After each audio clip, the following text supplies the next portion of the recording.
Un gusto saludar a todos los participantes que nos siguen en esta emisión y a los que desde diferentes geografías la podrán consultar como grabación posterior. En esta sesión nos estamos aplicando a enfocar el tema de diseñar e implementar experiencias de aprendizaje digital. Tenemos una gran compañía aquí de especialistas que están viviendo directamente estos procesos. Nuestra posibilidad más inmediata es que quisiéramos iniciar el tema de explorar algunas experiencias de aprendizaje digital en algunas universidades, y en este caso me gustaría invitar a Juan María para que por favor nos inicies en el tema. Bueno, muchísimas. De manera que vamos a tratar de seguirle el trazado a estos temas. Adelante, Juan María. Juan María es director general, Chief Executive Officer de una organización que se llama Circus Edu en Argentina. Bienvenido, Juan María. Muchas gracias, Germán. Muchísimas gracias a ti, a los organizadores de este evento, por supuesto, a todos los colegas de panel que nos estamos reuniendo, como tú dices, desde distintas geografías, pero siempre nucleados por una misma preocupación, ¿no? Que es la educación en estos tiempos y en esta época. Yo creo que el título del panel es muy provocador. En el título están integrados lo que yo llamo como 3 grandes conjuntos de temáticas que cada conjunto tiene peso propio, peso en sí mismo. Por un lado está la educación superior, ese colectivo de actores, esa tradición, esos siglos, ¿no? Que reúnen básicamente al funcionamiento de actores y de instituciones de universitarios, ¿no? Desde la vieja Universidad de Bolonia hasta las universidades virtuales que no tienen ladrillos, ¿no? Pero que reúne todo eso, que nos trae y nos pone arriba el escenario la preocupación de un colectivo, pero también una tradición. Por un lado la educación superior, por otro lado la digitalización. En el título está la necesidad de digitalizar trayectorias de aprendizaje. La digitalización nos trae arriba de la mesa tecnologías emergentes de una época por demás disruptiva a nivel global como ninguna otra época ha vivido el ser humano. Nunca el ser humano ha vivido en un periodo de tiempo tan breve una disrupción de tal naturaleza. Ya con enfrentar a la educación superior con esta época y ponerlas en diálogo, ya ahí se iniciaría por sí solo un gran chisporroteo. Si encima le agregamos a esto el tercer conjunto de temáticas, que es la necesidad de diseñar innovación, entendiendo la innovación como la combinación original con propósito, y como el deseo no tanto de pensar creativamente, sino de llevar a la práctica adopciones que dialoguen con eso otro, que es la época del colectivo de educación superior. Bueno, reuniendo estos 3 conjuntos de temáticas ya tenemos un lío mayúsculo, Germán. Un lío mayúsculo. Yo creo que de toda esta unión hay una temática central que para mí debería ser el eje de nuestra discusión, porque desde ahí nos podemos ir para atrás o para los costados y podemos construir cualquier trayectoria, cualquier experiencia de aprendizaje digital, que es el tema de la creación o del nacimiento de una gran cantidad de datos que antes no teníamos, que se corresponden a prácticas del ser humano de las que antes no se tenía información, específicamente vinculadas a el área de la educación. Para no esquivar a tu pregunta, si yo tuviese que pensar en una institución de educación superior que ha entendido muy bien las problemáticas de un colectivo conservador, con las oportunidades de la época y con la necesidad de innovar, yo podría mencionar a la Universidad Minerva. La Universidad Minerva es una universidad que se ha creado en los Estados Unidos ya hace casi 10 años. Hablar de 10 años es casi una universidad, una institución antigua, que ha preservado algunos elementos de la estructura y organización de la educación superior más clásica y conservadora, pero ha reorganizado toda su oferta a través de una plataforma de enseñanza digital que permite hacer que en las clases se capture información que antes no quedaba capturada y que esa captura de información sirva como insumo de diseño para las clases posteriores. Con lo cual, en la Universidad Minerva yo creo que tenemos un muy buen punto de acceso a esta conversación. Excelente, Juan María. Para los que nos siguen en la grabación, es fácil de localizar. Universidad Minerva es toda una innovación. Me tocó presenciar muchas clases, ver profesores, interactuar con ellos, entre ellos el conocido doctor Alejandro Piscitelli, que estuvo en los inicios de esta universidad desde Argentina.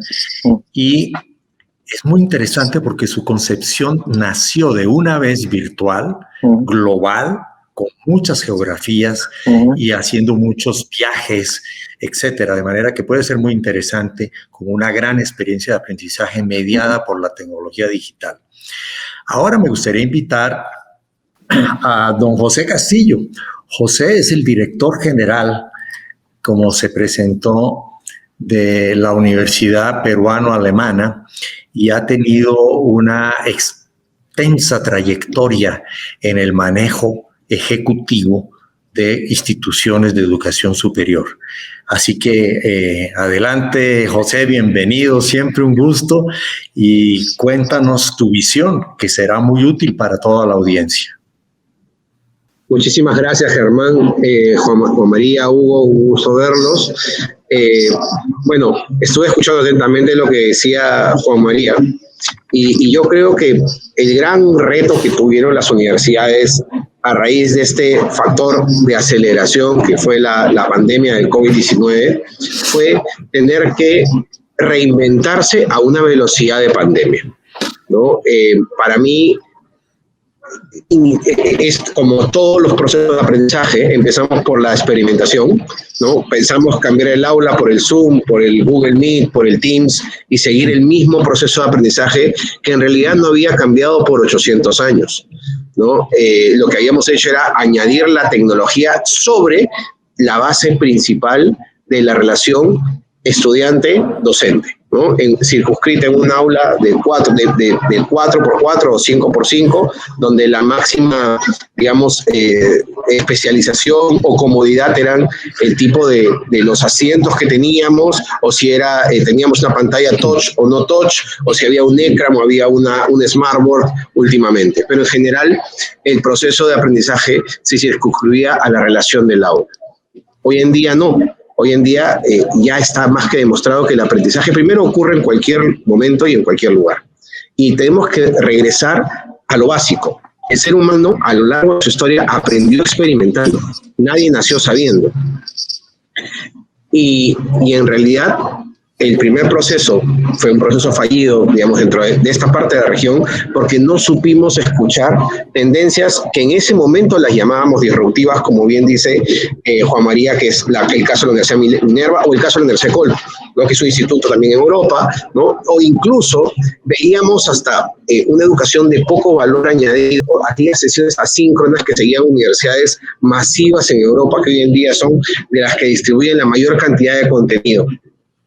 Y no vimos venir, y ojo, esto no solamente ha pasado en educación, le pasó a los americanos cuando los japoneses llegaron con los automóviles, y le pasó a Sony cuando vino Steve Jobs con el iPod, ¿no? No vimos venir estas tendencias disruptivas, ¿no?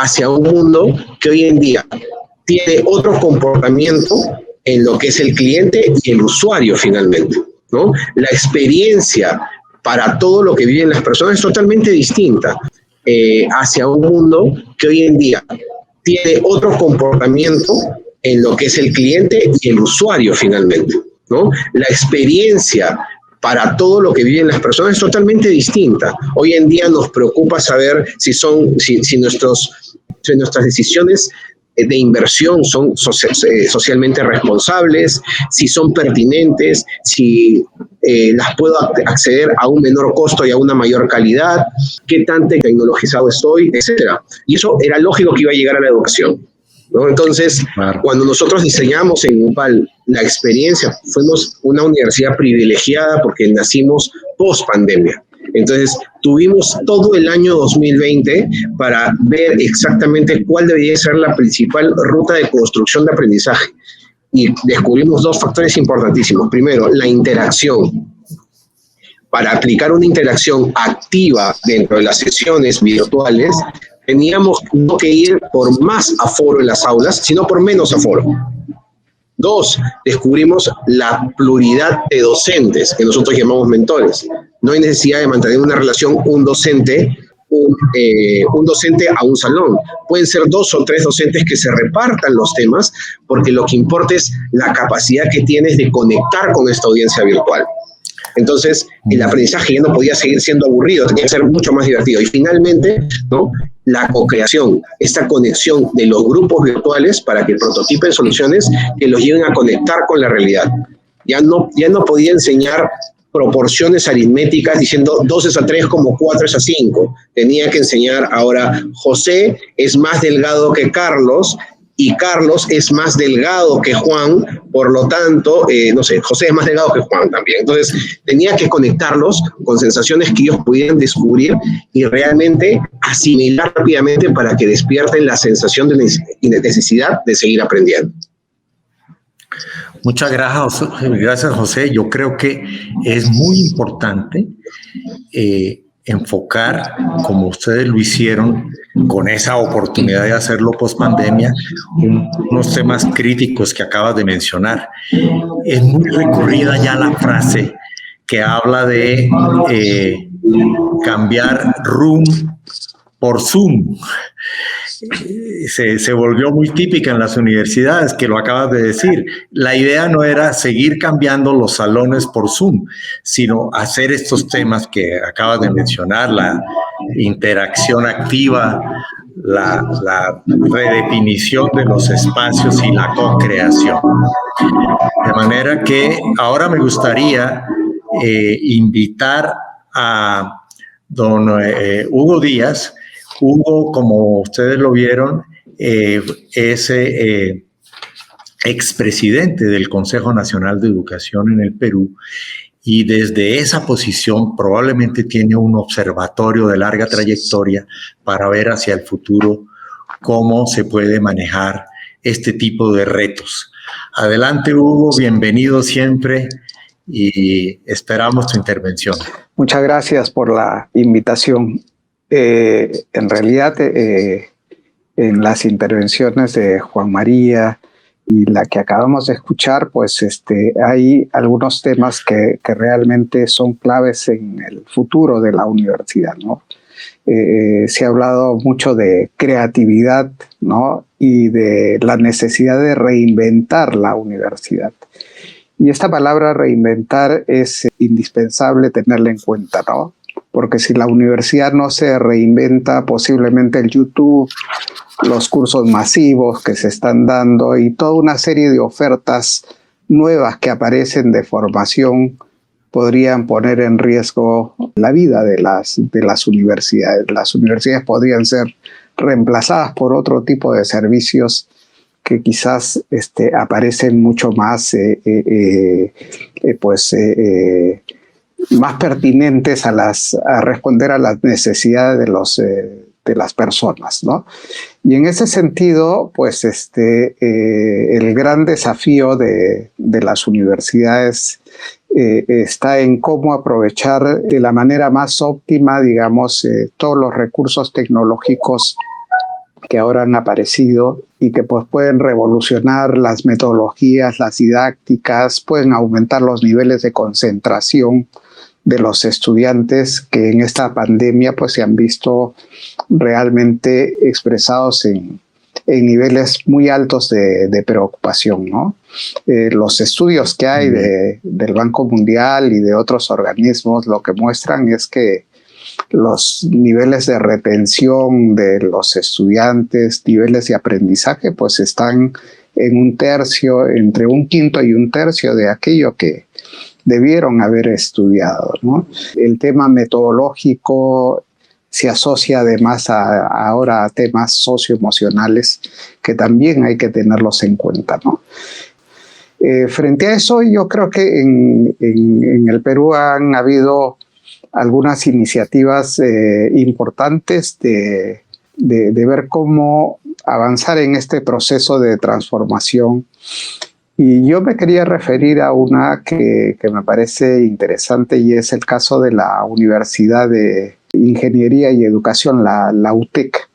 La UTEC es una universidad nueva, relativamente, tiene 10 años de creación, y lo que está experimentando en este momento es una metodología en la enseñanza de las diversas carreras de ingeniería, en donde está utilizando la realidad aumentada y la realidad virtual, usando la velocidad del 5G, ¿no? Usando la velocidad del 5G, ¿no? Para eso tiene convenios con una empresa de telecomunicaciones, Entel, y con Nextel, que ayuda a promover los software, ¿no? Y esto, pues, está revolucionando realmente las metodologías de aprendizaje, ¿no? Porque los estudiantes no aprenden de un libro, sino aprenden a través de lentes que utilizan, de escenas que son mucho más presenciales, más reales, de aquello que deberían aprender, ¿no? Y esto ha demandado indudablemente inversiones importantes, que creo que es uno de los temas que todavía en el Perú las autoridades educativas no se han percatado, ¿no? Hacer educación a distancia, hacer educación remota cuesta y demanda inversiones iniciales muy importantes en materiales, en capacitación, en plataformas, ¿no? En todo lo que es diseño de un sistema de información, de gestión, que eso no se ha dado en estos 2 años de pandemia, pero que necesariamente tienen que producirse en el futuro si queremos que esta educación semipresencial, esta educación híbrida, sea realmente efectiva. De lo contrario, difícilmente va a funcionar, ¿no? Yo percibo como un gran acierto la mención que estás haciendo de este caso en el Perú. Yo creo que es una experiencia que puede ser explorada muy útilmente para todos los participantes en los diferentes países que nos siguen. Para este evento de Perú Digital es un caso muy especial, porque yo sí creo que los contenidos van a tener que cambiar. La secuencia, la metodología y la incorporación de estas herramientas de realidad aumentada y de realidad virtual cambian radicalmente la tradición histórica de hacer el proceso de aprendizaje. Por eso sí me parece que es una experiencia digital para educación superior de alto valor. Vale la pena seguir ese trazado, Hugo. Muchas gracias por este aporte. Y ahora me gustaría proponerles a todos ustedes enfocar un tema referente más a los retos, algunos de los problemas que tenemos, porque hay muchas oportunidades, pero tratemos de manejar algunos de estos retos. De nuevo, ahora me gustaría invitar a José para ver cómo han enfrentado, qué tipo de reto, qué tipo de problema, qué tipo de amenaza percibes en el escenario para las instituciones de educación superior en esto de las experiencias de aprendizaje digital. Muchas gracias, Germán. Hay que separar 2 cosas importantes, ¿no? Las universidades históricamente siempre han tenido un gran fantasma detrás, que es la deserción y la morosidad, ¿no? Son elementos que siempre complican la gestión administrativa de la universidad y a veces ponen en riesgo la continuidad o lo que se conoce como la consistencia financiera de la universidad. Hoy en día Hugo hablaba muy bien de que es imperativo invertir en tecnología. Y ojo, no solamente en tecnología de hardware como los lentes y los visores 3D, que también lo tenemos nosotros. Es también necesario invertir en toda la otra parte que por muchos años, y diría siglos, no se ha invertido, que es la experiencia del aprendizaje. Yo reviso tasas, por ejemplo, de una de las condiciones básicas de calidad que existe en el Perú, que son los servicios complementarios. Psicología, salud, ¿no? Pero nunca hemos tocado temas como, por ejemplo, nutrición. Y hoy en día, uno de los factores importantes de ser o no más expuestos al COVID-19 era qué tan bien estabas alimentado y qué tan sana ha sido tu vida. Y ese es un tema que las universidades no tocan, por ejemplo, ¿no? Entre otras cosas, por ejemplo, ¿no? Temas, nosotros, las instituciones nos quejamos de la morosidad de los estudiantes y decimos que los estudiantes deben estar al día, tal. Y yo digo, sí, pero nunca nos hemos tomado el trabajo de explicarles en un curso las consecuencias de la morosidad en su vida. Lo importante es que tener un buen récord de crédito, ¿no? Y quizás no tanto en Perú, pero probablemente en Estados Unidos el récord de crédito es tu ranking personal, ¿no? Sin ese récord no existes. Entonces, no, esa parte de la conexión dentro del ecosistema de aprendizaje que nos hemos enfocado a, vamos a potenciar los cursos, a mejorar la experiencia en el curso. Ya, ok, compramos el hecho de que el aula ya no es el único espacio de aprendizaje. Sí, pero un ratito. La promoción de la biblioteca, la promoción de la investigación formativa dentro de todo este proceso. ¿Cómo vas a incorporar la investigación formativa dentro de tus propios programas académicos para no perderla? Porque ya nos tienes a los chicos en los talleres, ¿no? O sea, idiomas. ¿Qué pasa con los idiomas? Tengo que seguir pensando que mi estudiante debe aprender idiomas por su lado. ¿Por qué no lo acompaño en su proceso de aprendizaje? ¿Cómo yo, como universidad, promuevo la internacionalización si es que no estoy acompañando al estudiante a que tenga la capacidad de fortalecer los idiomas, ¿no? Hablamos de aulas híbridas. Nosotros orgullosamente ya tenemos 2 aulas híbridas y estamos en 8 más por venir. ¿Por qué? Porque pensamos que el estudiante en el Perú y en Latinoamérica el tráfico es un tema serio, ¿no? Si yo empiezo clases a las 7 de la mañana y estoy a 2 horas de la universidad, tranquilo, descansa más tiempo en tu casa y interactúa a través de espacios híbridos. ¿Por qué tenemos que presionar? Ya no es el hecho de poner docentes avatar y poner una tecnología bonita en provincias con una persona hablando de la capital. Puedo apostar a la telepresencia, pero todo eso cuesta. Y el gran reto es conseguir esa inversión. Entonces, las universidades tienen que, le llamamos, destetarse. Tienen que despabilarse y tienen que convertirse y apostar por proyectos de largo plazo. O sea, no porque eres una universidad de 100.000 estudiantes o 200.000 estudiantes, no tienes que volver a reinventarte para ir a tu siguiente espacio. Y ya no estamos hablando de universidad 4.0, ya puede ser una universidad 10.0. ¿Qué tienen que hacer estas universidades? Compartir las experiencias con aquellas pequeñas que ya pasaron por ese proceso de una manera mucho más acelerada. Ese es el reto hoy en día de esas universidades grandes. Pueden ser, desde un punto de vista de banca de inversión, comprar las pequeñas para tomar ese know-how, o sencillamente llamarlas a una mesa y ya no mirarlas por debajo, porque esas universidades pequeñas son las que tienen la velocidad de hacer hoy en día lo que llamamos educación exponencial. Te agradezco muchísimo como líder que has venido desarrollando este tipo de experiencias. Me parece que es muy valioso para esta cumbre de Perú Digital el poder seguir la trayectoria que has estado mencionando, la experiencia que has propuesto y, por supuesto, los elementos que hacen que el asunto vaya mucho más allá de simplemente incorporar la tecnología, por moderna que ella sea, sino para sus diferentes ambientes especiales. Sobre este mismo punto, me gustaría conocer un poco la experiencia de Juan María.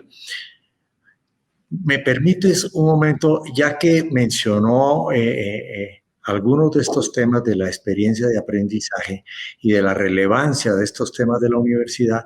Me hacía recordar, José, que aquí hicimos un experimento en México y aporto eso también para el panel. en donde miramos cuáles eran los sectores a 10 años de distancia que más iban a crecer y empezamos a encontrar temas como aeroespacial, industrias creativas, ciudades inteligentes, etcétera.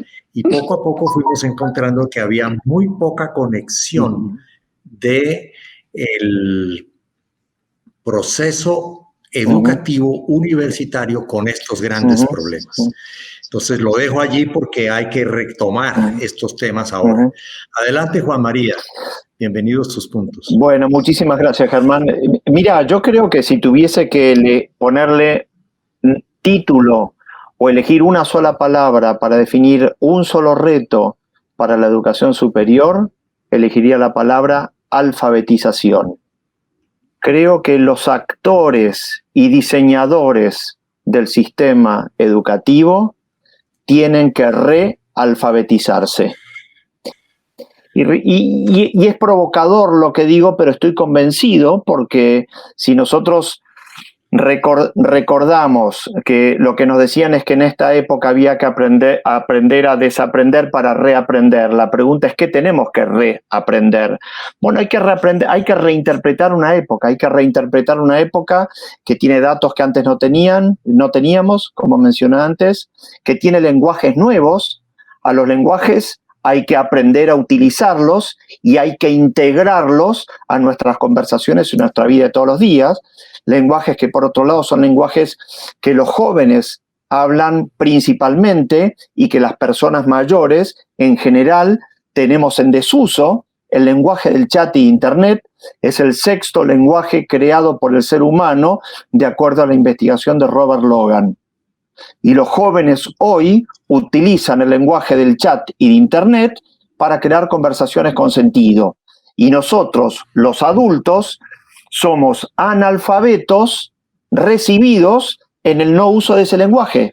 Entonces digo, si no entendemos de datos, ni de ciencia de datos, ni de flujos de datos, y no dominamos lenguajes, que son los lenguajes que nos ponen en diálogo con los jóvenes, bueno, indudablemente no les somos útiles a la época, mucho menos al debate educativo.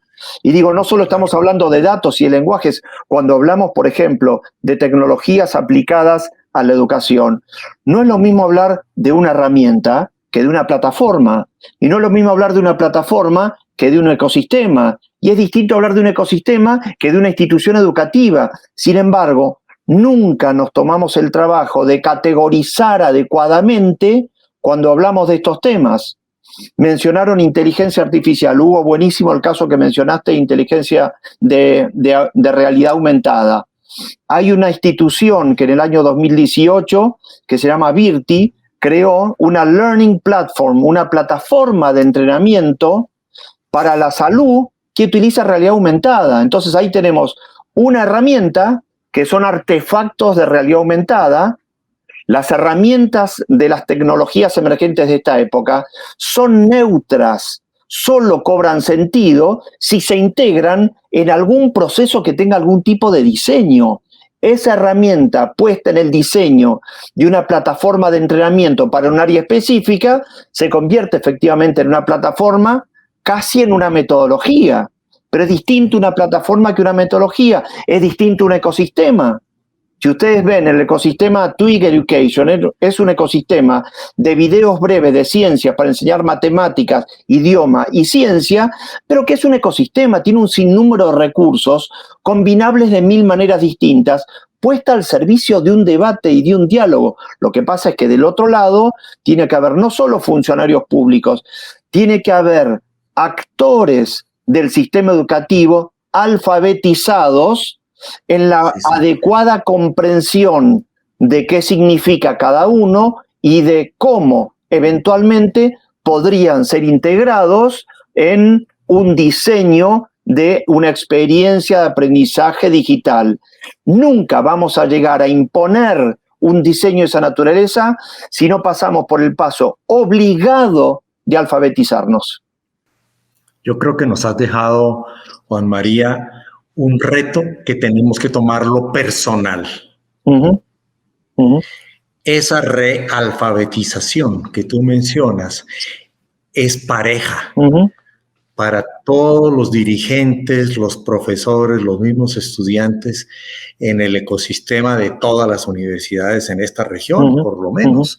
De manera que yo sí creo que has puesto el dedo, lo dijiste, es doloroso, en una llaga, pero mientras más rápido lo atendamos, mejor estaremos en posición de resolver. A ver qué opinas sobre este punto nuestro colega Hugo desde el Perú. A ver, tuviste oportunidad de ver desde el Consejo y en muchas de tus trayectorias retos de esta naturaleza. ¿Cómo lo ves tú? Coincido mucho con las opiniones que se han vertido en las dos presentaciones previas. Yo añadiría dos preocupaciones, las voy a tratar de expresar muy cortamente, ¿no?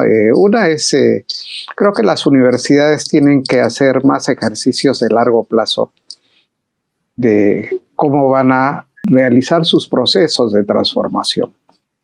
Procesos de transformación que no solamente implican cambios en las formas de enseñar, sino también en el diseño de las carreras. Antes de empezar la reunión conversábamos y me recordabas un amigo mexicano, ¿no? A Miklos. Con Miklos en alguna ocasión conversaba y pues él me contaba de una investigación que había hecho. A la conclusión que llegaba es que los TLC, ¿no?, tal como estaban convenidos, pues afectaban las posibilidades de la formación de ingenieros en México, ¿no? Bueno, ese tipo de estudios, por ejemplo, no se hacen en las universidades, ¿no? ¿Cómo van a afectar los TLCs? ¿Cómo va a afectar la globalización en las carreras, ¿no? Creo que las universidades tienen que empezar a pensar en eso, ¿no? Porque realmente lo que se está haciendo en este momento es formar para una sociedad que ya pasó, ¿no? Y no estamos pensando en formar para una sociedad del futuro, ¿no? Y en eso una buena planificación, como la hacen las mejores universidades del mundo, creo que ayudaría, ¿no? El segundo tema que a mí me preocupa muchísimo es el que tiene que ver con el tipo de egresado de la secundaria que va a recibir la universidad en los próximos años, ¿no? Porque son egresados que han perdido 2 años de estudios, ¿no?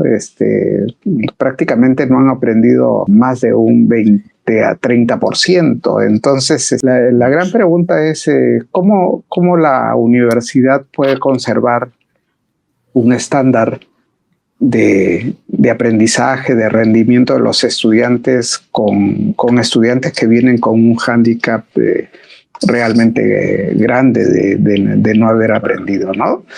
Entonces, el tema es que recuperar es muy difícil, ¿no? Y ahí es donde la innovación pedagógica para optimizar aprendizajes, para integrar aprendizajes, para usar metodologías mucho más efectivas, atractivas a los estudiantes, va a tener un rol fundamental, ¿no?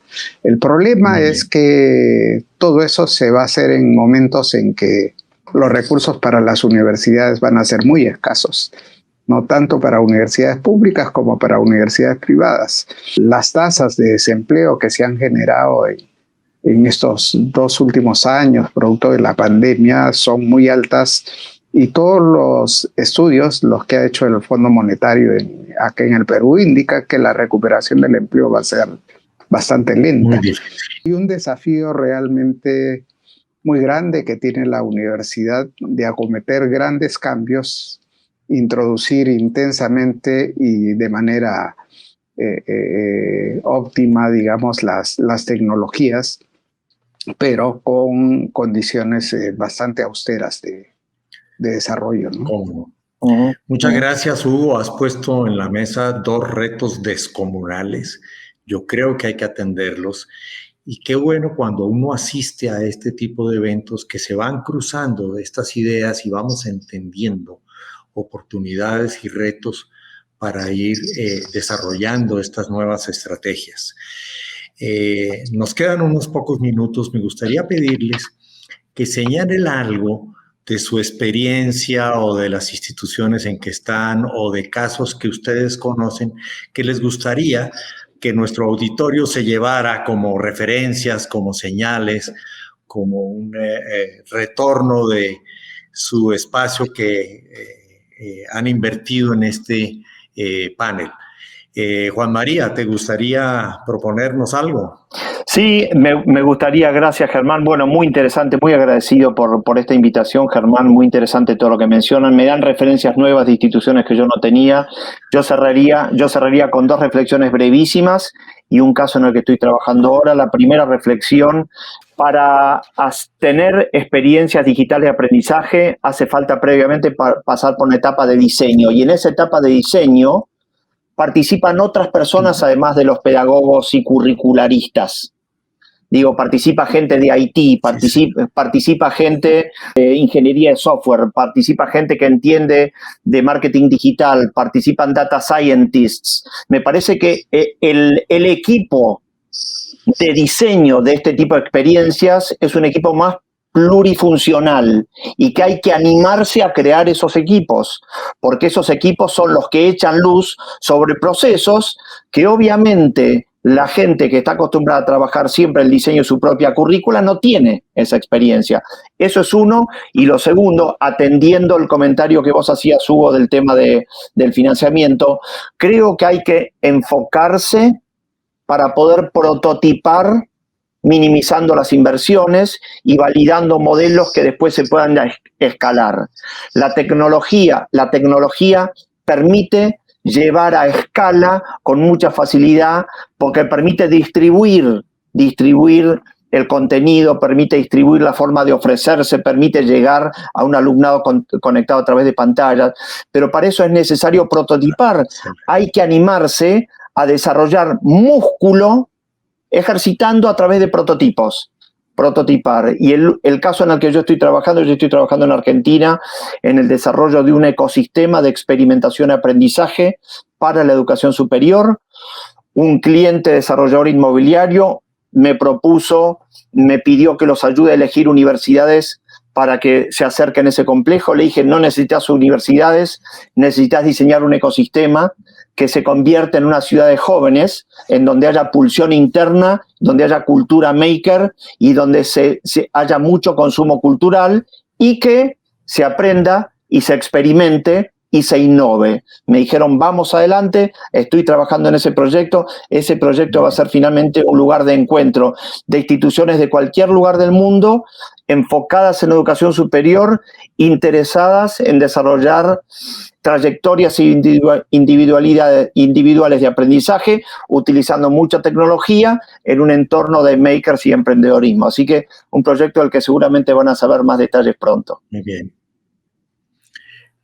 Invito a los participantes a seguir a Juan María, porque estas experiencias son relevantes.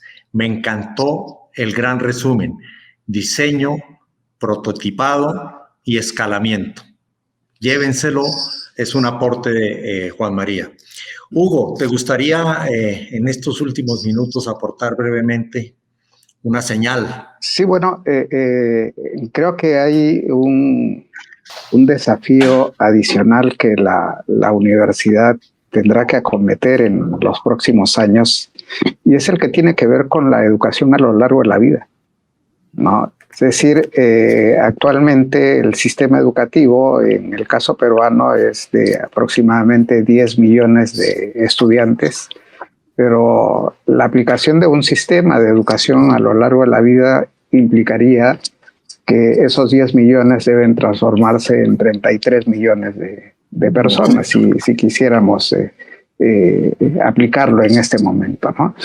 Y entonces, y eso es indispensable porque la productividad en nuestro país, la competitividad, al igual que en la mayor parte de países de América Latina, es muy baja y se necesita aumentarla, y una forma de aumentarla, la mejor forma de aumentarla es capacitando personas, ¿no? Entonces, ubicar el rol de la universidad en la implementación de estos subsistemas de educación a lo largo de la vida resulta indispensable y eso demanda justamente ser parte de este programa de reinvención de la universidad, ¿no? La universidad quizás tiene que salirse de sus ámbitos tradicionales que ha tenido para poder lograr mucha más cobertura, ¿no? Hay iniciativas realmente interesantes que hay que aprovechar en el mundo, todos estos cursos masivos que hay, tipo los que ofrece Coursera. En México, este programa Capacítate de la Fundación Slim, que tiene como 14 millones de estudiantes. Bueno, hay alternativas interesantes que hay que aprovechar usando tecnologías, ¿no? Gracias, Hugo, por el señalamiento, porque creo que es muy importante.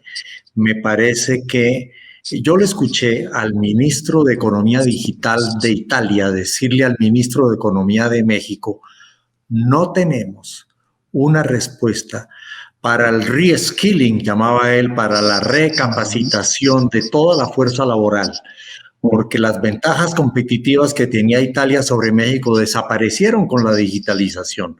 Ahora todos estamos en la misma línea de partida para una carrera de capacitar lo más rápidamente posible en habilidades digitales a toda nuestra fuerza laboral. No tenemos instituciones, ni programas, ni respuestas. Qué gran reto. Es muy importante. Nuestro inspirador del panel, don José Castillo, tiene la última intervención para despedir nuestra emisión. Adelante, José. Muchas gracias, Germán. Gracias, Hugo. Gracias, Juan María, por este espacio tan enriquecedor. Me quedo con dos cosas. Antes, las universidades, al igual que las grandes empresas, mostraban el mundo, el músculo corporativo. Y eso era muy importante, pero el músculo corporativo tiene una velocidad. El músculo corporativo está bien porque genera solidez, pero hoy día necesitamos el alma y el corazón de una startup. Es la única manera de correr y reducir la brecha. Hugo explicaba magníficamente bien los retos que vamos a tener, las personas que estamos asumiendo como estudiantes en la universidad, que viene del colegio de 2 años de educación, digamos, virtual, armada de una manera acelerada. Sí, pero también tenemos que pensar que durante muchos años hemos venido hablando de la educación por competencias, y el enfoque por competencias no implica o implicaba en realidad derribar todo el proceso que veníamos teniendo de selección, que era básicamente memorístico. Entonces, esa parte memorística, deductiva, puede convertirse en espacios asíncronos y acompañar al estudiante para que le permita nivelarse en los primeros ciclos. En la UPAL lo hemos hecho. Toda la preuniversitaria de los estudiantes la compartimos de manera gratuita a los estudiantes del primer ciclo para que la lleven a la par. Muy bien. Y hacemos que esos espacios asíncronos formen parte de ciertos cursos para obligarlos a que lo consulten y lo tengan como material de consulta, porque finalmente tú puedes dar todas las herramientas y todas las pastillas de aprendizaje, pero lo que tienes que generar es el canal para que vengan directamente a poder utilizarlos. Número 1. Número 2, entonces, el músculo corporativo está bien, el alma de startup tiene que relanzar. 2, hemos hablado muchísimo del tema de la transformación digital y nos olvidamos que la transformación digital parte de una transformación cultural. Yo puedo tener el mejor Ferrari, del último modelo, pero no tengo brevet y no sé conducir. Voy a decir que el auto es malo, porque no voy a echarme yo la culpa que lo destruí. Voy a decir que el carro no estaba bien afinado. Entonces, la transformación digital sí, acompañada de una visión de largo plazo compartida, lo que se conoce como un sentido de propósito dentro de la institución. Propósito, alma de startup, transformación cultural y sobre ello la tecnología asertiva y necesaria para poder establecer y escalar nuestras universidades. Muchas gracias. Gracias, José. Recuerden estas últimas frases que propuso José porque son muy importantes cuando uno define una trayectoria de cambio en los procesos de aprendizaje. Por muchos años yo tuve la oportunidad de ser una especie de evangelista en toda la región de América Latina hace muchos años, hablando de que ahí venía la economía de la información y del conocimiento.